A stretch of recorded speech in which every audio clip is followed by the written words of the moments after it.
and they pulled with all their power, not one tugboat, but two or three, and they couldn't dislodge this old hulk.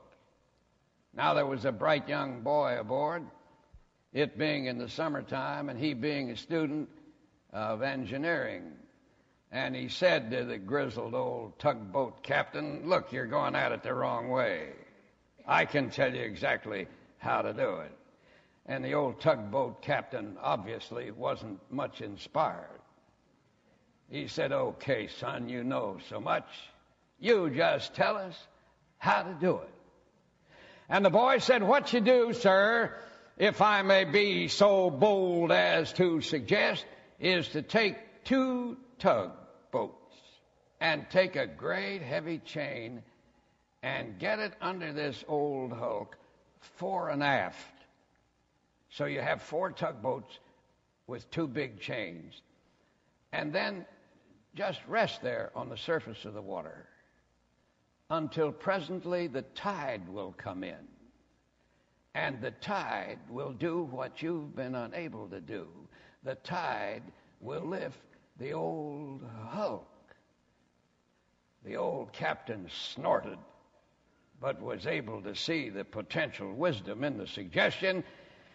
And so they followed the boy's ideas, and presently the mighty shoulders of the Atlantic surged up the bay and got under the old hulk, and the 4 tugboats floated it free.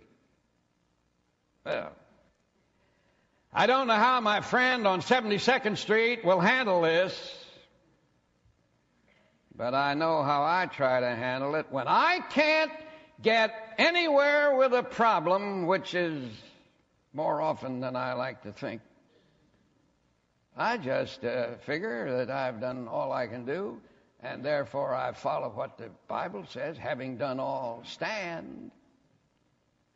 Or use the other illustration, just let the power of God get under it. You see, in baseball, the player who overpresses or the pitcher who over-anxious doesn't have that fine correlation that produces the result. So when you try to force a problem, the wisdom is to back off from it and let God do it. Well, you say, that's pretty easy. No, it isn't easy. Because our tendency is not to let go of it. Because we work on the idea, we've got to do it. Now, we've got to get in there with all we have of wisdom and of perseverance and of insight. But at long last, don't do it so hard. Now, there are 2 texts in the Bible which I thought of after I left that fellow on 72nd Street. I always wonder why it is that my best ideas come 6 hours or so after it's all over. But I remembered reading these 2 texts in the Bible, and in order to get them absolutely right, I'll read them to you. I know them by heart, but anyway, here they are. Now, these are really wise. Commit thy way unto the Lord. Trust also in him, and he shall bring it to pass. It doesn't say you're going to bring it to pass. He'll bring it to pass. You just commit the matter to him, trust him, and he'll bring it to pass. And then another one, which is a powerful statement. Humble yourselves under the mighty hand of God, that he may exalt you in due time, casting all your care upon him, because he cares for you. So that's the basis of how to get on top of a problem.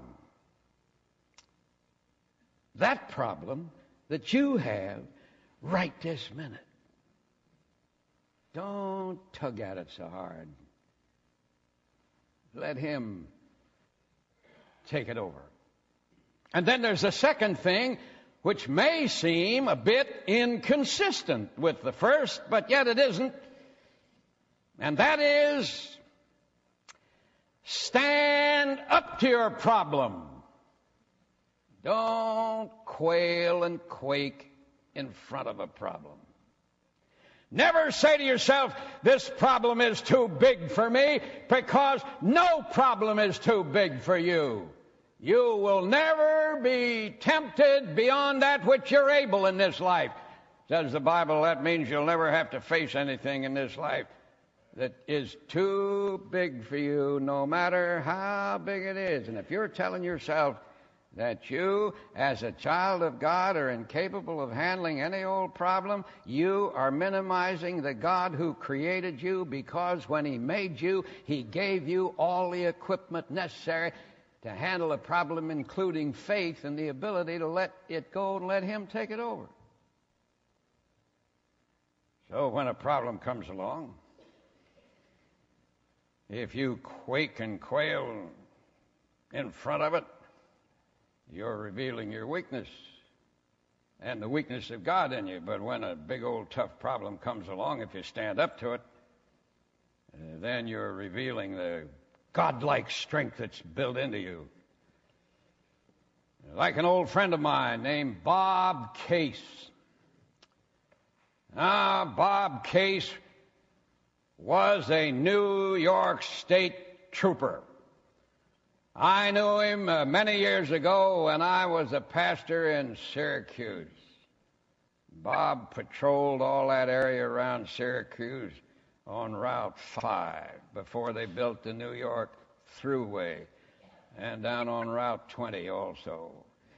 He was a magnificent specimen of physical manhood, and when you become a member of the New York State Constabulary, you have to submit to a very rigorous examination. You have to be physically magnificent, you have to be of good character, and you have to be of undoubted loyalty to the United States of America, and you must have no smirch on your record. They examine even your parents and your grandparents before you, so when you see a state trooper, you know you're seeing a very great human being. Well, Bob was that. And I always admired him, and I got to know a great many other state troopers through him. Then I moved to New York, and I lost track of Bob. Then one night I went up to Kingston, New York to make a speech. It was a cold winter night, I remember, maybe in January. And when I got off the train at Poughkeepsie to meet me, here was my old friend, Bob Case.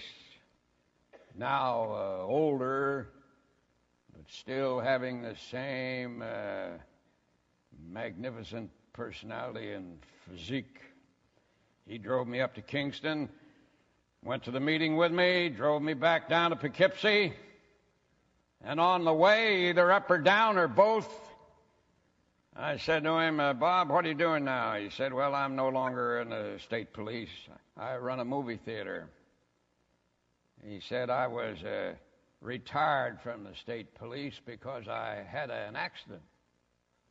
He said, I was chasing a criminal one night down Route 9, a very vicious criminal, and I was riding a motorcycle in those days, and on a slick of ice, my motorcycle slipped, and I was thrown across a ditch into a stubble cornfield and was unconscious. Then they picked me up, took me to the hospital, where I had several broken bones. I was in the hospital for quite a while. Then they released me. I wasn't well enough to go back on the police force. And then one morning, many months later, when I awakened, I couldn't move. I seemed to be locked in a